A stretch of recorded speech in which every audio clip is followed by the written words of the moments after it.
পরিচয় দিবে, তখন তার সামনে দুইটা প্রশ্ন। প্রশ্নটা হলো এই, ইসলাম তোমাকে বলছে, আল্লাহর কোরআন তোমাকে বলছে রাষ্ট্রকে ধর্মের অধীনে আনো, সেকুলারিজম তোমাকে বলছে রাষ্ট্রকে ধর্ম থেকে আলাদা করো। কথা পরিষ্কার? সেকুলারিজম বলছে রাষ্ট্রকে ধর্ম থেকে আলাদা করো, রাষ্ট্রকে ধর্ম থেকে আলাদা করো। ইসলাম বলছে রাষ্ট্রকে ধর্মের ভিতরে টেনে আনো। এখন তুমি কোনটা মানবা বলো? আপনি কি সেকুলার?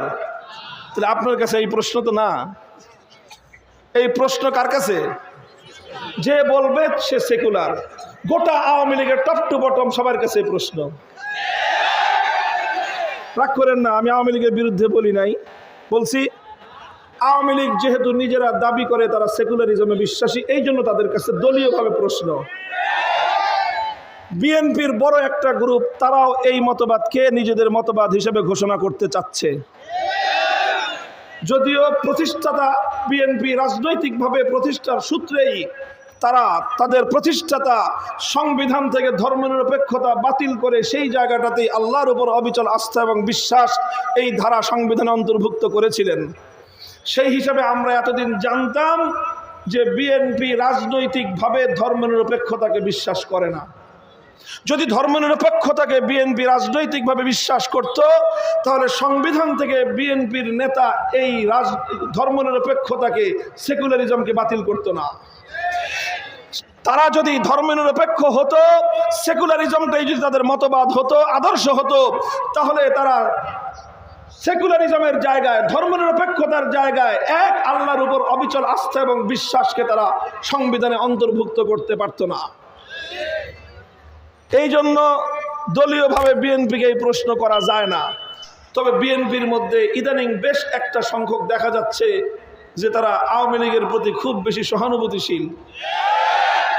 আওয়ামী লীগের দলীয় হিসেবে তাদের প্রতি সহানুভূতিশীল হইলে এটা একটা ভিন্ন প্রশ্ন, কিন্তু যদি মতবাদগত আদর্শিকভাবে যদি তারা তাদের প্রতি একই মতাবলম্বী হয়ে থাকে, একই মতবাদ অনুসরণ করে থাকে, তাহলে তাদের সকলের কাছে আমার বিনীত প্রশ্ন কি, যে ইসলাম বলছে রাষ্ট্রকে ধর্মের অধীনে আনো, সেকুলারিজম বলছে রাষ্ট্রকে ধর্ম থেকে আলাদা করো।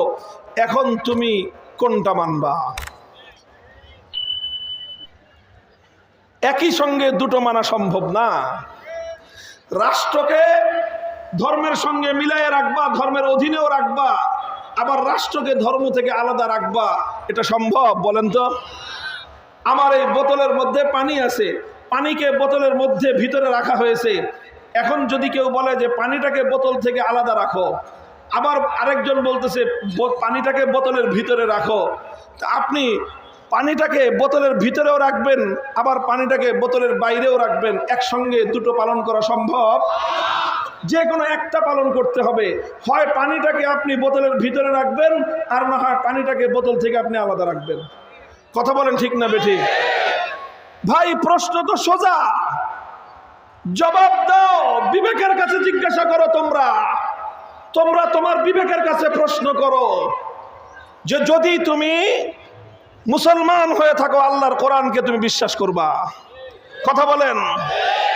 তুমি যদি ইমানদার হয়ে থাকো, তুমি আল্লাহর কোরআনকে বিশ্বাস করবা? আল্লাহর কোরআনকে বিশ্বাস যদি না করো, তুমি যে কি এটা বলার জন্য কোনো হুজুরের দরকার নেই। যে নাকি আল্লাহর কোরআনকে বিশ্বাস করে না, ও তো কাট্টা মুরতাদ বেঈমান। তুমি যদি ইসলামকে বিশ্বাস করে থাকো, আল্লাহর কোরআনকে বিশ্বাস করবা। আল্লাহর কোরআন তোমার প্রতি নির্দেশ জারি করছে যে তোমার রাষ্ট্রকে তুমি ধর্মের অধীনে নিয়ে আসো, এবং রাষ্ট্র ব্যবস্থা, রাষ্ট্র শক্তি দিয়ে তুমি সমাজের মধ্যে নামাজ কায়েম করো, যাকাত বাস্তবায়ন করো, ইসলামকে বাস্তবায়ন করো। এটা তোমাকে আল্লাহর কোরআন বলছে। আর সেকুলারিজম বলছে খবরদার, নামাজ যার যার পার্সোনাল বিষয়, যাকাত যার যার পার্সোনাল বিষয়, পর্দা যার যার পার্সোনাল বিষয়, রাষ্ট্র এক্ষেত্রে ইন্টারফেয়ার করতে পারবে না, রাষ্ট্রকে ধর্ম থেকে সম্পূর্ণ আলাদা রাখতে হবে। সুতরাং ইসলামের বিধান একরকম, ধর্মনিরপেক্ষতার বিধান তার 190% ডিগ্রি সম্পূর্ণ ভিন্ন দিকে। আপনাকে হয় ইসলাম মানতে হবে, না হয় ধর্মনিরপেক্ষ মতবাদ মানতে হবে। একসঙ্গে বিপরীতমুখী দুই মতবাদের দুই নৌকায় পায়ে দেওয়া সম্ভব নয়। যদি আপনি বলেন যে হ্যাঁ আমি ইসলাম মানি, সেক্ষেত্রে আপনি ধর্মনিরপেক্ষতাবাদকে তালাক দিতে হবে। আর যদি বলেন যে আমি সেকুলার ধর্মনিরপেক্ষতা মানি, সেক্ষেত্রে আপনি চান বা না চান আপনি আর মুসলমান নাই।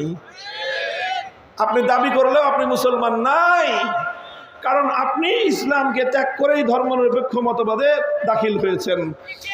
ইসলাম ধর্মের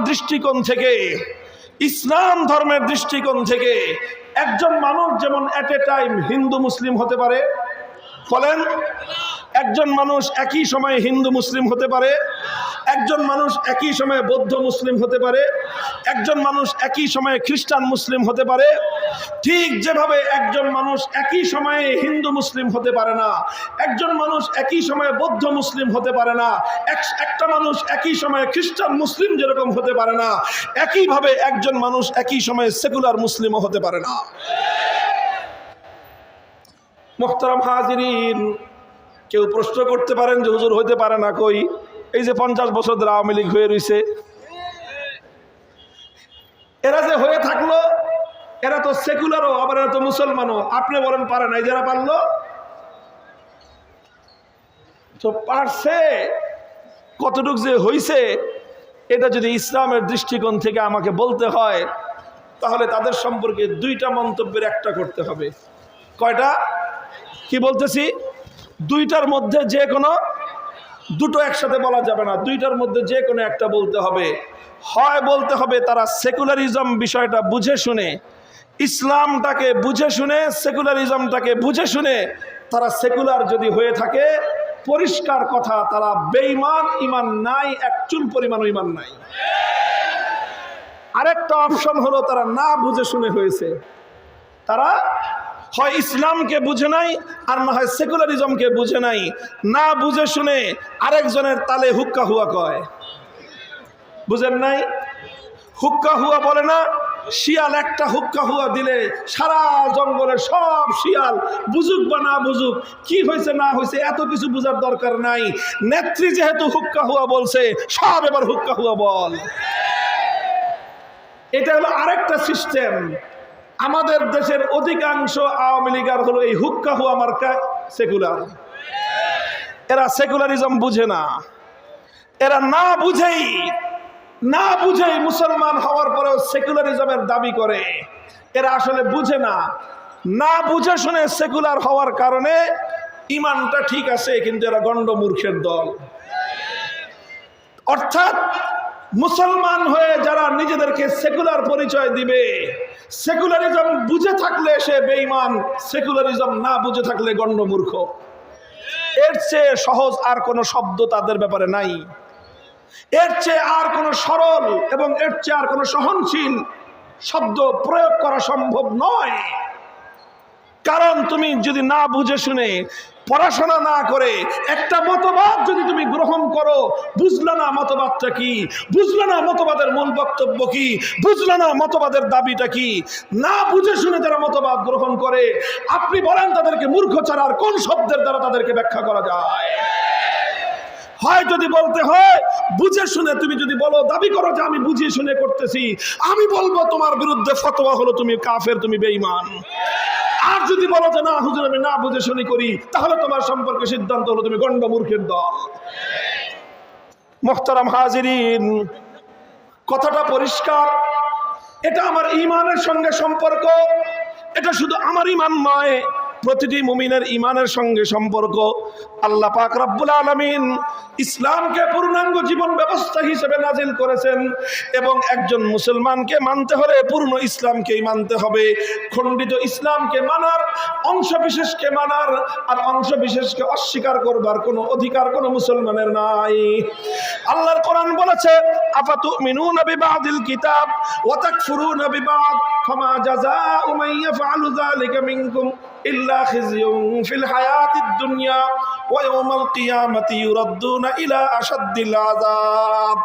তুমি আল্লাহর কোরআনের কিছু বিধান মানবা, তুমি আল্লাহর কোরআনের কিছু বিধানকে তুমি বিশ্বাস করবা, নামাজের বিধানকে তুমি বিশ্বাস করবা, যাকাতের বিধানকে তুমি বিশ্বাস করবা, হজ এবং রোজার বিধানকে তুমি বিশ্বাস করবা, কিন্তু ইসলামের রাজনৈতিক বিধানকে তুমি বিশ্বাস করবা না, ইসলামের রাষ্ট্র ব্যবস্থাকে তুমি বিশ্বাস করবা না, তাহলে সেক্ষেত্রে তুমি আল্লাহর কোরআনের অংশ বিশেষকে বিশ্বাস করলা আর অংশ বিশেষকে তুমি অস্বীকার করলা। যারা আল্লাহর কোরআনের অংশ বিশেষকে বিশ্বাস করবে আর কিছু অংশকে অস্বীকার করবে, আল্লাহর কোরআন বলতেছে তাদের পরিণাম হলো দুনিয়াতে লাঞ্ছনা, আখিরাতে চিরস্থায়ী জাহান্নামের আযাব। এটা তো আমার কথা নয়, কোরআনের কথা।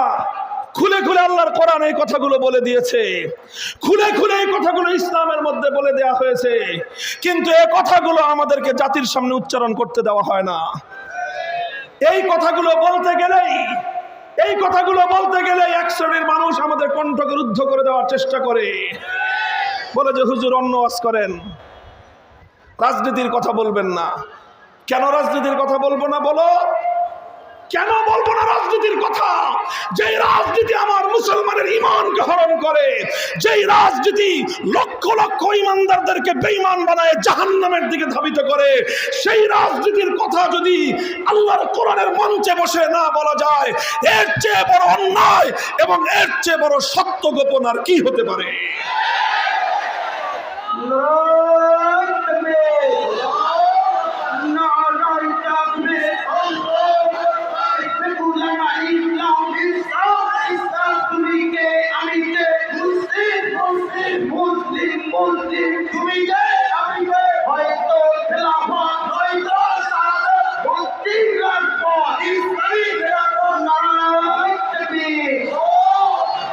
মুহতারাম হাজিরিন, এতক্ষণ পর্যন্ত আমি আল্লাহর কোরআনের একটা সুনির্দিষ্ট আয়াতের আলোকে আপনাদের সামনে ধর্মীয় বিশ্লেষণ প্রদান করলাম, কোরআনের ব্যাখ্যা বললাম, এবং এই ব্যাখ্যায় কোরআনের নির্দেশনার মতে একজন মুসলমান কোনোদিনও রাজনৈতিক ক্ষেত্রে সেকুলারিজমের মতবাদকে গ্রহণ করতে পারে না।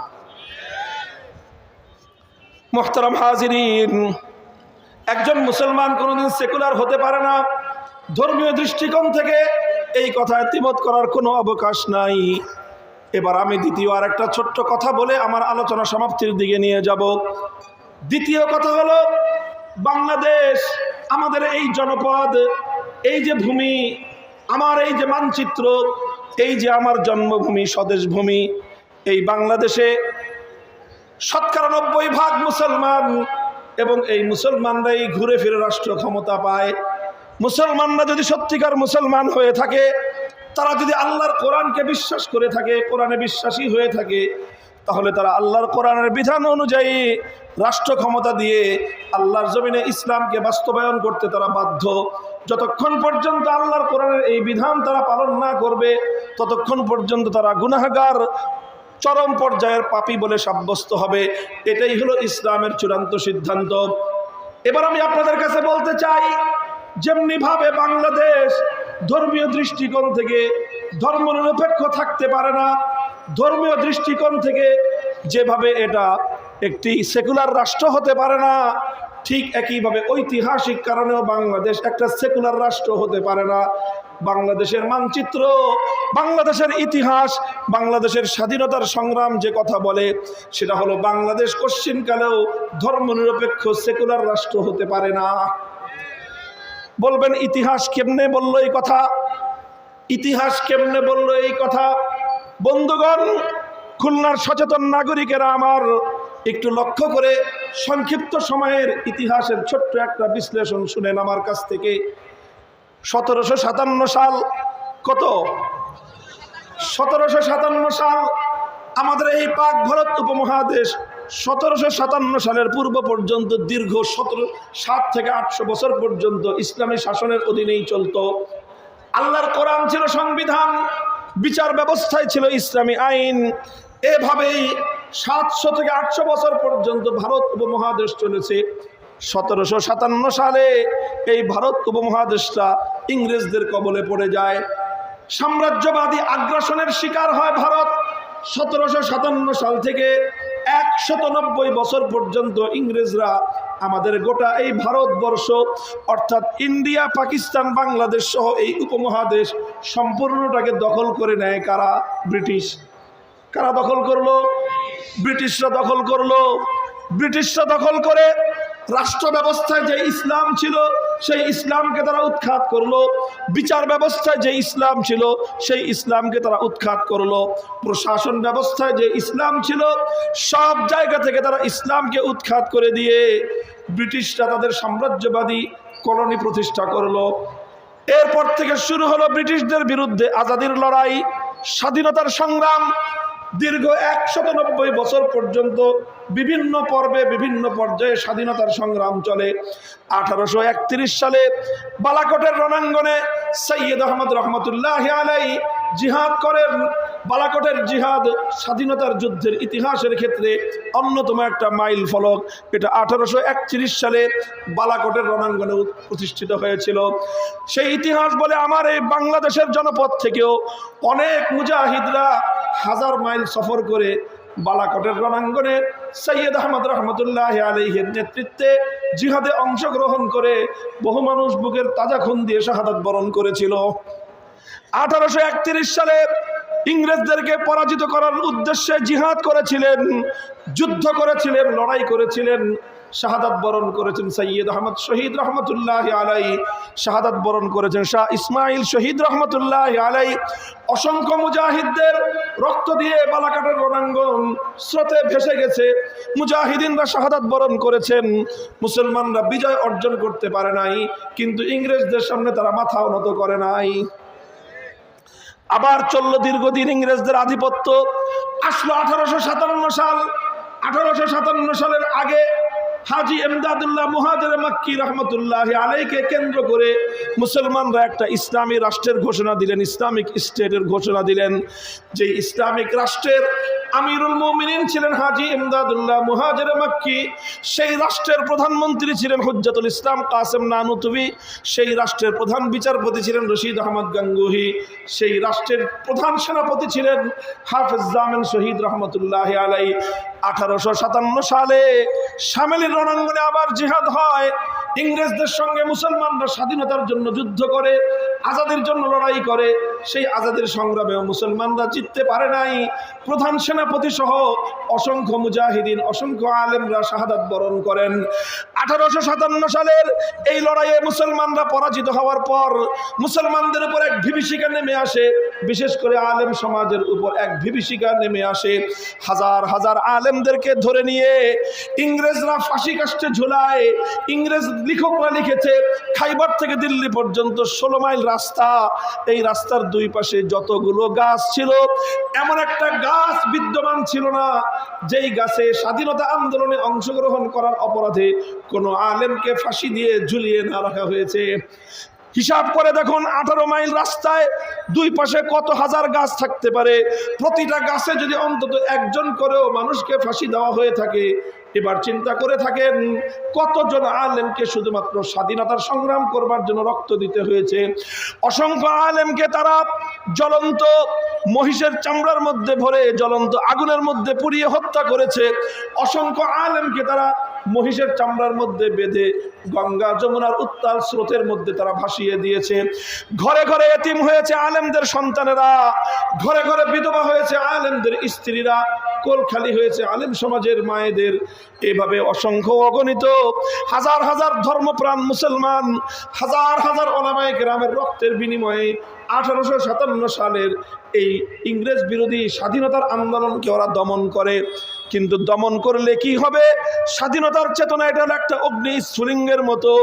এই অগ্নি স্ফুলিঙ্গকে তুমি যতই নেভাও না কেন, যতই নেভাও না কেন, অগ্নি স্ফুলিঙ্গ চুপ করে থাকে, আবার সময় মতো এই অগ্নি স্ফুলিঙ্গ থেকে আবার আগুনের দাবানল জ্বলে ওঠে। 1857 সালের এই যুদ্ধে পরাজয়ের পর 1866 সালে ওনারা যুদ্ধের কৌশল পরিবর্তন করলেন, দারুল উলুম দেওবন্দ নামে একটা মাদ্রাসা প্রতিষ্ঠা করলেন। তৎকালীন অবিভক্ত ভারতের উত্তর প্রদেশের সাহারানপুর জেলার অন্তর্গত দেওবন্দ নামক গ্রামে এই মাদ্রাসাটা প্রতিষ্ঠা করা হয়। এই মাদ্রাসা প্রতিষ্ঠার সময় তার প্রতিষ্ঠাতারা বলেছিল এটাকে একটা মাদ্রাসার সাইনবোর্ড দিলাম, কিন্তু এখানে শুধুমাত্র লেখাপড়াই উদ্দেশ্য নয়, বরং এই সাইনবোর্ডের অন্তরালে এমন কিছু স্বাধীনতার চেতনাধারী, স্বাধীনতার চেতনা সম্পন্ন একদল এমন মর্দে মুজাহিদ আমরা তৈরি করব, যেই মর্দে মুজাহিদরা তাদের মাতৃভূমিকে পরদেশী সাম্রাজ্যবাদী আগ্রাসী ইংরেজদের হাত থেকে মুক্ত এবং স্বাধীন করবে। 1866 সালে দারুল উলুম দেওবন্দ প্রতিষ্ঠা হয়। 80 বছর পর্যন্ত সংগ্রাম চলে। এই 80 বছরের মধ্যে রেশমি রুমাল আন্দোলন হয়, 80 বছরের মধ্যে খেলাফতের আন্দোলন হয়। এই সব আন্দোলনের চোটে এক সময় 1947 সালে ইংরেজরা সিদ্ধান্ত নিতে বাধ্য হয় এই দেশে আমাদের পক্ষে আর শাসন করা সম্ভব নয়, আমরা ইংরেজরা ভারতবর্ষ ছেড়ে আমরা পালিয়ে যাব। যখন তারা সিদ্ধান্ত নিল ওরা আর ভারতে থাকতে পারবে না ভারতবর্ষে, তখন নতুন প্রশ্ন আসলো, ভারত এখন তাহলে কিভাবে শাসিত হবে? আগে 700 বছর মুসলমানরা শাসন করেছে, মধ্যখানে 190 বছর ইংরেজরা শাসন করলো, এখন নতুন করে ভারত স্বাধীন হচ্ছে, এই দেশটা এখন শাসন হবে কিভাবে? কারা শাসন করবে? কোন নীতিতে শাসন করা হবে? তখন ভারতবর্ষে 2 জাতি বসবাস করত, প্রধানত 2 জাতি হলো হিন্দু এবং মুসলিম, অন্যান্য আরো অনেক জাতি ছিল, কিছু বৌদ্ধ, কিছু খ্রিস্টান, কিছু শিখ, এরকম আরো অনেক জাতি ছিল, কিন্তু প্রধানত 2 জাতি, হিন্দু আর মুসলিম জাতি। হিন্দুরা বলল আমরা রাষ্ট্র চাই এমনভাবে চালাতে, আমাদের রাষ্ট্রের আদর্শ হবে ধর্মনিরপেক্ষ মতবাদ, আমরা ধর্মনিরপেক্ষ মতবাদের আলোকে রাষ্ট্র পরিচালনা করতে চাই। মুসলমানদের মধ্যে কিছু মুসলমান হিন্দুদের সঙ্গে একমত হলেও অধিকাংশ মুসলমানরা বলল যে না, নেসার আলী তিতুমির বাঁশের কিল্লা গড়েছে ধর্মনিরপেক্ষ রাষ্ট্র গড়বার জন্য নয়, হাজী শরীয়তুল্লাহ ফরায়েজি আন্দোলন করেছে ধর্মনিরপেক্ষ রাষ্ট্রের জন্য নয়, ফকির মজনু সাহারা জঙ্গলে জঙ্গলে বছরের পর বছর বিদ্রোহ করেছে, সংগ্রাম করেছে ধর্মনিরপেক্ষ রাষ্ট্রের জন্য নয়, বালাকোটের রণাঙ্গনে সৈয়দ আহমদ শহীদ ইসমাইল শহীদ জীবন দিয়েছে ধর্মনিরপেক্ষ রাষ্ট্রের জন্য নয়, 1857 সালে শামেলের রণাঙ্গনে হাফেজ জামেন শাহাদাত বরণ করেছেন ধর্মনিরপেক্ষ রাষ্ট্রের জন্য নয়, বরং মুসলমানরা রাষ্ট্র চেয়েছে এমন একটা রাষ্ট্র, এমন একটা মানচিত্র, এমন একটা দেশ যেই দেশের মধ্যে আইন চলবে আল্লাহর, সংবিধান হবে আল্লাহর কোরআনের। শেষ পর্যন্ত হিন্দু আর মুসলমানদেরকে কোনোভাবেই একমত করানো গেল না, মুসলমানরা মানলেন না। শেষ পর্যন্ত ভারত উপমহাদেশকে 2 ভাগে ভাগ করা হলো, এক ভাগ ধর্মনিরপেক্ষতাবাদের জন্য, আরেক ভাগ ইসলামী শাসনের জন্য। প্রমাণ করেন 1947 সালের ইতিহাস, ইতিহাস পড়েন, কথা ছিল এভাবেই, ভাগ হয়েছিল এভাবেই, দেশটা ভাগ হয়েছিল। এই বাংলাদেশের বাংলাদেশের কিংবদন্তি রাজনীতিবিদ শেরে বাংলা একে ফজলুল হকের লাহোর প্রস্তাব, যেই সকল অঞ্চলগুলোতে মুসলমানরা সংখ্যাগরিষ্ঠ সেই সকল অঞ্চলগুলোতে ইন্ডিপেন্ডেন্ট স্টেটস হবে, সেই সকল অঞ্চলগুলোতে মুসলমানদের আলাদা স্বাধীন রাষ্ট্র হবে, এইভাবে কথা ছিল। কিন্তু পরবর্তীতে কথাটা পরিবর্তন করে একাধিক রাষ্ট্র গঠনের বিষয়টাকে পরিবর্তন করে একটা রাষ্ট্র গঠন করা হয় পাকিস্তান, সেটা ভিন্ন প্রসঙ্গ। কিন্তু কথা হলো ভাগ করা হলো এইভাবে, ধর্মনিরপেক্ষতাবাদীদের জন্য ভারত, আর ইসলাম যারা কায়েম করতে চায় মুসলিম অধ্যুষিত এলাকাগুলোতে মুসলমানদের জন্য আলাদা রাষ্ট্র হবে। আর সেই রাষ্ট্র কিভাবে চলবে, সেই রাষ্ট্র কিভাবে চলবে, তখন সমস্ত মুসলিম লিডার যারা, মুসলমানদের যারা নেতা ছিল, তারা সকলেই একটা প্ল্যাটফর্মে ঐক্যবদ্ধ ছিল। সেই প্ল্যাটফর্মের নাম ছিল মুসলিম লীগ।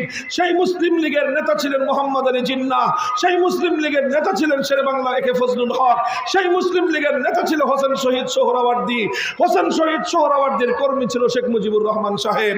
এইভাবেই মুসলিম লীগ জাতির সঙ্গে ওয়াদা করেছিল, অঙ্গীকার করেছিল, বলেছিল মুসলমান তোমরা আমাদের জন্য, মুসলমানদের জন্য আলাদা রাষ্ট্রের দাবি তোলো। এমন একটা আলাদা রাষ্ট্র হলে আমরা সেই রাষ্ট্রের মধ্যে আল্লাহর আইন বাস্তবায়ন করব, ইসলামী শরীয়ত বাস্তবায়ন করব। সেই রাষ্ট্রের মধ্যে সংবিধান হবে ইসলামী নিজাম, সংবিধান হবে আল্লাহর কোরআন।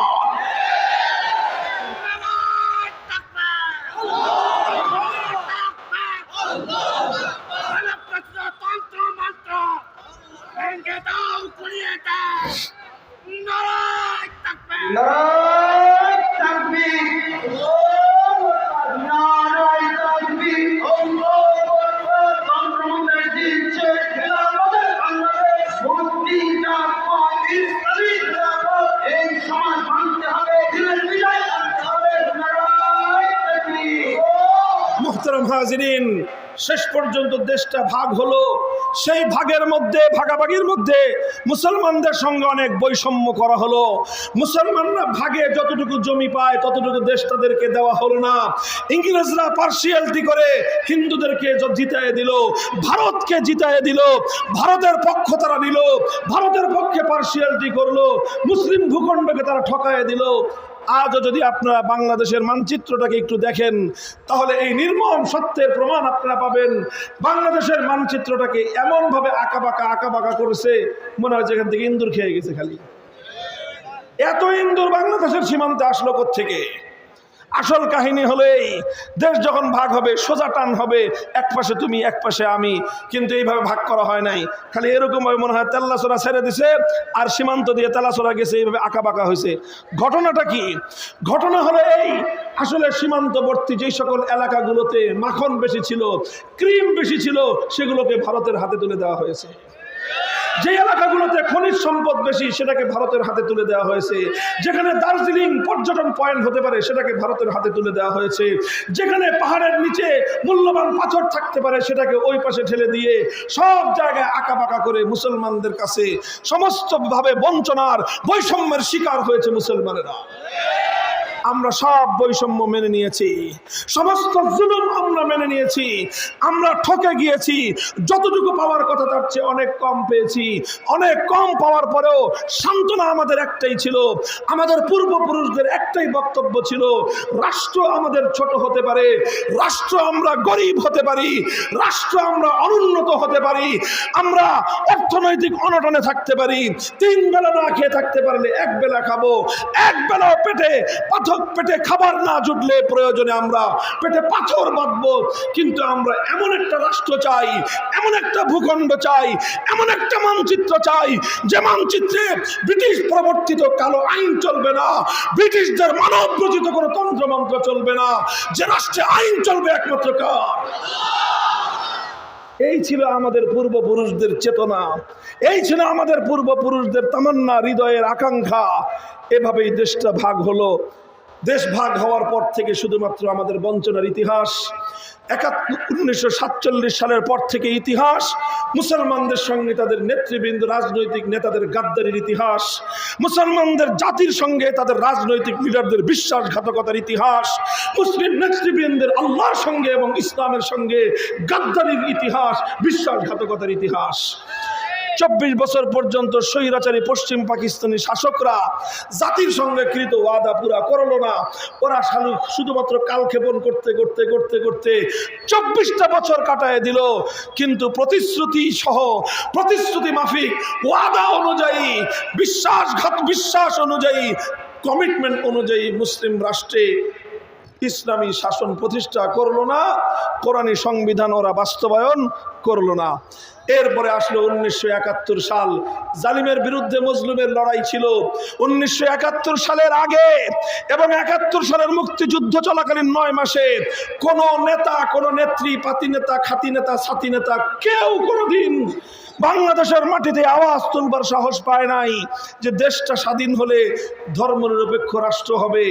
47 থেকে 71-এর 26শে মার্চ থেকে নিয়ে 16ই ডিসেম্বর পর্যন্ত কেউ একথা বলে নাই যে এই দেশ ধর্মনিরপেক্ষতা মতবাদ অনুযায়ী চলবে। সকলেই বলেছিল ইনশাআল্লাহ, সকলেই বলেছিল আল্লাহ কোরআন সুন্নাহর আইন অনুযায়ী চলবে, সকলেই বলেছিল কোরআন সুন্নাহ বিরোধী কোনো আইন চলবে না।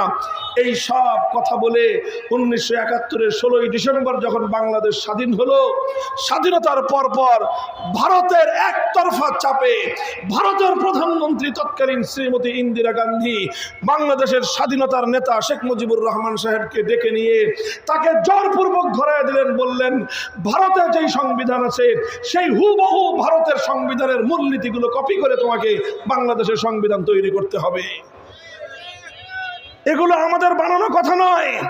72 সালের সংবিধানের মৌল 4 নীতি, ধর্মনিরপেক্ষ মতবাদ, জাতীয়তাবাদ, গণতন্ত্র, সমাজতন্ত্র, এই 4 মূলনীতি ভারতের সংবিধান থেকে কপি করা।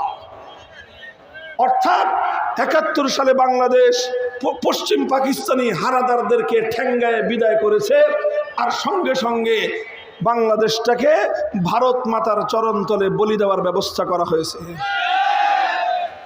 লম্বা ইতিহাস। ৭৫-এর পট পরিবর্তনের পরে কিছুটা চেষ্টা করেছেন দুই একজন লোক ভারতের চরণতল থেকে বাংলাদেশটাকে মুক্ত করার জন্য।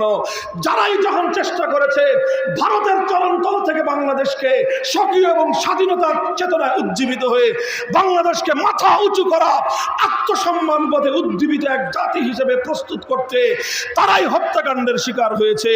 এভাবেই চলতে চলতে সর্বশেষ আবার ২০০৮ সালে নির্বাচিত হয়ে সেই আওয়ামী লীগ নেত্রী শেখ হাসিনা আবার বাংলাদেশের সংবিধান থেকে আল্লাহর উপর আস্থা এবং বিশ্বাসকে হটায় দিয়ে আবার সেই ভারত থেকে আমদানি করে ধর্মনিরপেক্ষ মতবাদ সংবিধানের মধ্যে পুনঃপ্রবর্তিত করে।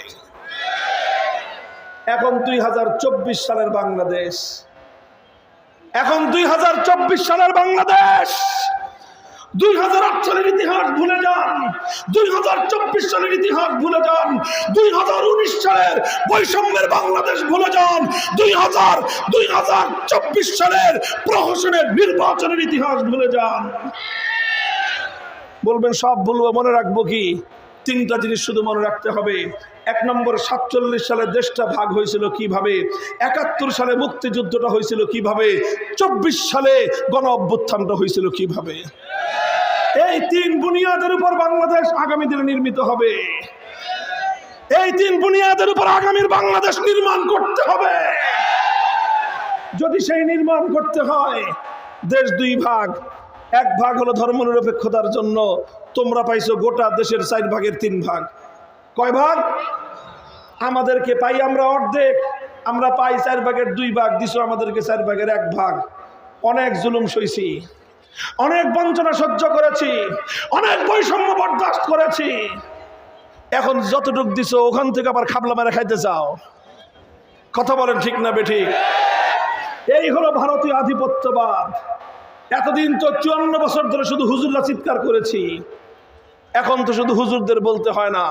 বাংলাদেশে অন্তর্বর্তীকালীন সরকার হিন্দু, বৌদ্ধ, খ্রিস্টান, মুসলমান সব ধর্মের লোকদেরকে ডেকে বলেছে, বাংলাদেশকে যদি বাঁচতে হয় ভারতীয় আধিপত্যবাদ থেকে মুক্ত হতে হবে। অন্তর্বর্তীকালীন সরকার সমস্ত রাজনৈতিক দলগুলোকে ডেকে ঐক্যমত পোষণ করেছে, বাংলাদেশ আর ভারতের কাছে নত যেন পররাষ্ট্রনীতি নিয়ে চলবে না, সাম্যের ভিত্তিতে অধিকার সমান সমান চলবে।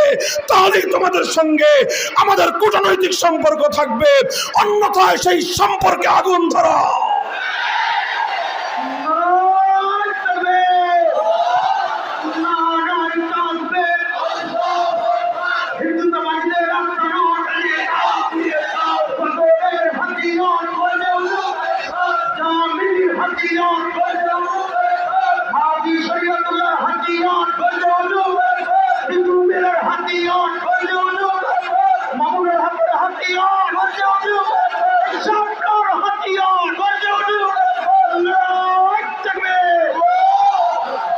কাজে এখন আমাদের পরিষ্কার কথা আপোষেই বলি, রাগারাগির কোনো বিষয় নাই।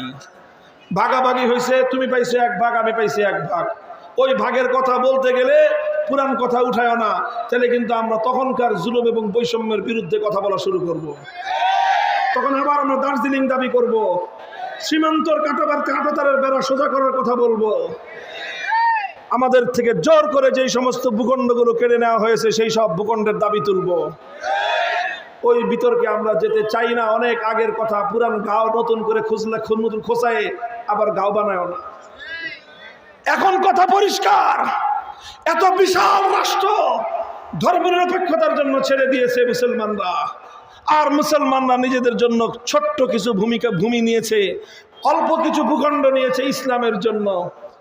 এখন যদি কারো ইসলাম দেখলে অ্যালার্জি হয়, ধর্মনিরপেক্ষতাবাদের প্রতি এতই পীড়িত থাকে, তোমার নেত্রীর মতো তুমিও চলে যাও, সীমান্ত খোলা আছে। কথা বলেন ঠিক না বেঠিক? ধর্মনিরপেক্ষতা পছন্দ হোক, হিন্দুত্ববাদ পছন্দ হোক, যাও গিয়া তুমি। শাহজালালের বাংলায়, খানজাহানের বাংলায়, হাজী শরীয়তুল্লাহর বাংলা মুক্ত হয়েছে, স্বাধীন হয়েছে, রক্ত দিয়ে কেনা হয়েছে, ধর্মনিরপেক্ষ মতবাদের জন্য নয়, ইসলাম